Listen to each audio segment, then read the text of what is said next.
அஸ்ஸலாமு அலைக்கும் வரஹ்மத்துல்லாஹி. அன்பிற்குரிய இஸ்லாமிய சகோதரர்களே,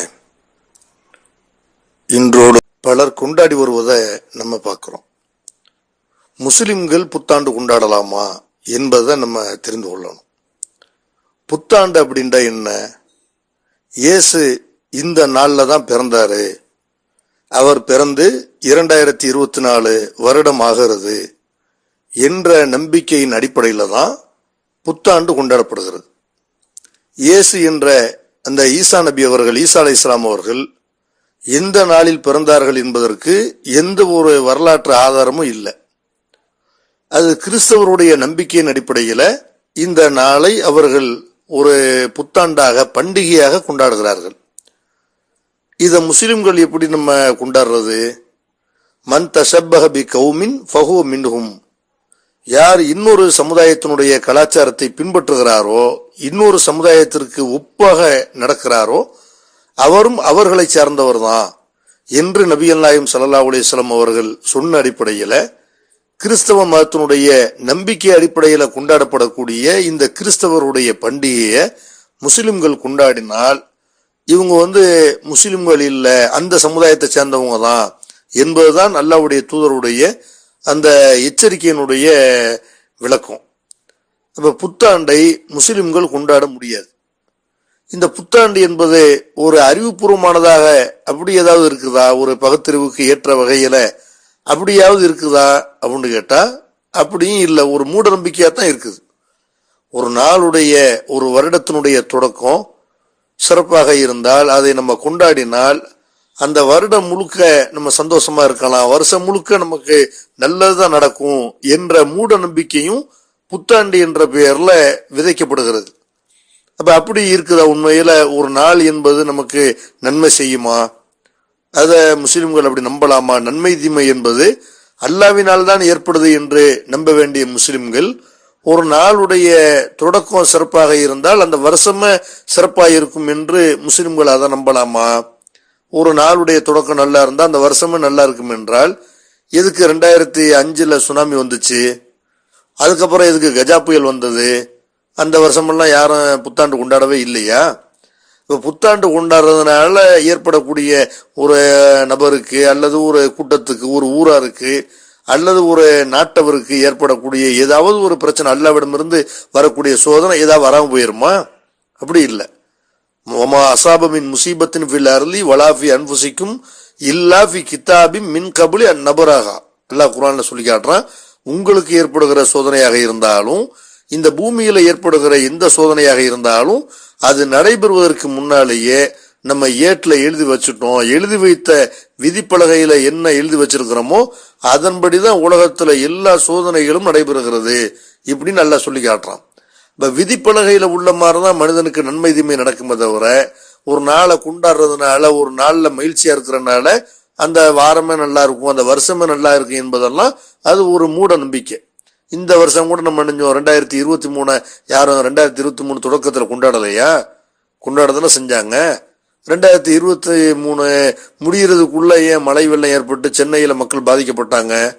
ஏன் தூத்துக்குடி மழை வெள்ளத்துல மிதந்தது? அப்ப நன்மையா இருக்கட்டும் தீமையா இருக்கட்டும் அல்லாஹ்னாலதான் ஏற்படுதே தவிர ஒரு நாளை கொண்டாடுறதுனால, புத்தாண்டை கொண்டாடுறதுனால அந்த நாள் ஃபுல்லா நம்ம நன்மை ஏற்படும், கொண்டாடாதனால அந்த வருஷம் ஃபுல்லா நமக்கு துன்பம் ஏற்படும் அப்படின்லாம் இல்லை. அது ஒரு மூட நம்பிக்கை. இன்னும் சொல்ல போனால் இந்த புத்தாண்டு கொண்டாட்டம்ங்கிற பேர்ல அவங்க இந்த கொண்டாடக்கூடியவர்கள் செய்யக்கூடிய காரியங்களை எல்லாம் நீங்க பாத்தீங்கன்னா எல்லாமே இஸ்லாத்தினுடைய அறிவுரைக்கு எதிராக தான் இருக்குது. இதை எப்படி முஸ்லிம்கள் செய்ய முடியும்? எப்படி கொண்டாட முடியும்? புத்தாண்டுங்கிற பேர்ல என்ன செய்யறாங்க? பட்டாசு வெடித்து மகிழ்கிறார்கள். 12 மணி ஆரம்பிச்சிருச்சுண்டா பட்டாசு வெடித்து மகிழ்றாங்க. என்ன உலகத்துல என்ன மாற்றம் ஏற்படுது? இன்னைக்கு 2023 இருக்கு, நாளைக்கு 2024 ஆனனால உலகத்துல ஏதாவது மாற்றங்கள் ஏற்பட போகுதா? எதுவும் பூமி தலையில சுத்த போகுதா? சூரியன் மாற்றி உதிக்க போதா? மேற்குல உதிக்க போகுதா? என்ன அதிசயம் நடக்க போகுது? 2023க்கும் 2024க்கும் என்ன வித்தியாசம் வரப்போகுது? ஒன்னும் இல்லை, நேற்று இருந்த மாதிரிதான் நாளைக்கு இருக்க போகுது. அப்ப இந்த 2023 முடிஞ்சு 12 மணி, இன்னும் சொல்ல போனா ஒரு நாளுடைய துவக்கம் மகரிபு என்று நம்பக்கூடிய முஸ்லிம்கள் ஒரு நாளுடைய தொடக்கம் 12 மணிங்கிறத எப்படி அதை எப்படி கொண்டாடுறது? நமக்கு நாளுடைய துவக்கமே மகரிபு தானே. அப்ப அந்த அடிப்படையில் இந்த நாளுடைய துவக்கம்ங்கிற இரவு நாளுடைய துவக்கம்ங்கிற அந்த மேலை நாட்டவருடைய நம்பிக்கை தான் என்ன செய்யறோம், சூரியனை அடிப்படையாக கொண்டு ஒரு நாளுடைய துவக்கத்தை சிலர் நம்புகிறார்கள். சிலர் என்ன செய்யறாங்க, நடு இரவுல ஒரு நாள் தொடங்குது, 12 மணி ஆயிடுச்சுண்டா அந்த நாள் தொடங்குது என்று அப்படி என்ன செய்யறாங்க, நம்புறாங்க. இது எப்படி முஸ்லிம்கள் இந்த நம்பிக்கை ஏற்கிறது? அந்த மாதிரி இந்த கொண்டாட்டம்ங்கிற பேர்ல மதுபானம் அருந்துகிறார்கள். மதுபானத்தை இஸ்லாம் எவ்வளவு கடுமையாக கண்டிக்குது. இந்த மதுபானம் அருந்துறதை எல்லாம் நம்ம மதுபான கடைகள்லாம் என்ன செய்யுது, எல்லாம் விற்று முடிந்து விடுகிறது. கோடிக்கணக்கான ரூபாய் அரசாங்கத்துக்கு வருமானம் கிடைக்கிறது. அரசாங்கத்துக்கு வருமானம் கிடைக்கிறதுனால மக்கள் செத்த பரவாயில்லன்னு அரசாங்கம் இது அனுமதிக்குது. இந்த தீமையை தடுக்க வேண்டிய முஸ்லிம்கள் இந்த தீமையில எப்படி நம்ம பங்கு பெற முடியும்? ஒரு மதுபானம் குடித்து கொண்டாடக்கூடிய ஒரு விழாவை முஸ்லிம்கள் எப்படி ஏற்க முடியும்? மதுபானம் அருந்துட்டு போய் வேகமா வண்டியை ஓட்டுன்னு செய்யறான், சாவடிக்கிறான். ஒரு நாளுடைய துவக்கம் நல்லா இருக்கணும்னா போய் நீ அடுத்தவனை சாவடிக்கலாமா? உன் கை கால் உடஞ்சி தெருவில் கிடக்கலாமா? அப்ப தண்ணி அடிச்சுட்டு வண்டியை வேகமா ஓட்டுறது, அந்த மாதிரி சினிமா தேட்டரில் போய் கும்மாளம் அடிக்கிறது, இப்படி விபச்சாரத்தில் ஈடுபடுறது, இப்படி ஆடல் பாடல் கூத்து கச்சேரி கேலி கும்மாளங்கள் என்று இதுதான் இந்த புத்தாண்டுங்கிற பெயர்ல நடைபெறுகிறது. இதுல இதையாவது முஸ்லிம்கள் ஏற்க முடியுமா? இந்த புத்தாண்டுங்கிற பேர்ல பட்டாசு வெடிக்கிறாங்கல்ல, பட்டாசுங்கிறது மனிதர்களுக்கு எவ்வளவு கேடு தரக்கூடிய ஒரு பீடி சிகரெட்டை கேடுன்னு விளங்கி இருக்கிற சமுதாயம் பட்டாசை கேடுன்னு விளங்க மாட்டேங்குது. பட்டாசை என்ன செய்யறாங்க, அது ஏதோ ஒரு மகிழ்ச்சி நினைக்கிறார்கள். மகிழ்ச்சி என்பதை விட எவ்வளவு பேருக்கு அது தொல்லை, எவ்வளவு இருதய நோயாளிகள் இருக்கிறாங்க, எவ்வளவு பேர் இதில் பாதிக்கப்படுவாங்க, ஆஸ்மா நோயாளிகள் எவ்வளவு பேர் பாதிக்கப்படுவாங்க என்பதையெல்லாம் விளங்காம என்ன செய்யறாங்க, காசையும் கரியாக்குற விஷயமா இருக்குது. 5000 10,000க்கு பட்டாசை வாங்கி என்ன செய்யறாங்க, அல்லாஹ் கொடுத்த அந்த செல்வத்தை, இறைவன் கொடுத்த செல்வத்தை கரியாக்குறத பார்க்கிறோம். இதுக்கெல்லாம் இறைவன்கிட்ட பதில் சொல்லணுமா இல்லையா?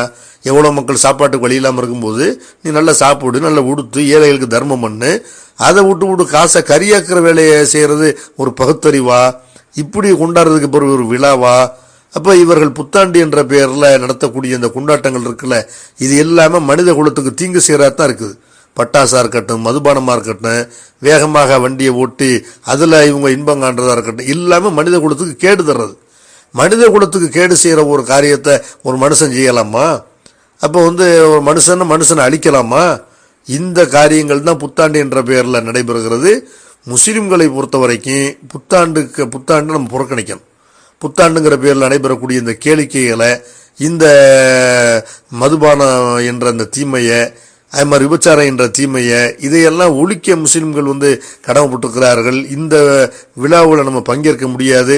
ஒரு நாளுடைய துவக்கம் நல்லா இருந்தால் அந்த வருஷமே நல்லா இருக்கு என்பதற்கெல்லாம் எந்த ஒரு உத்தரவாதம் கிடையாது.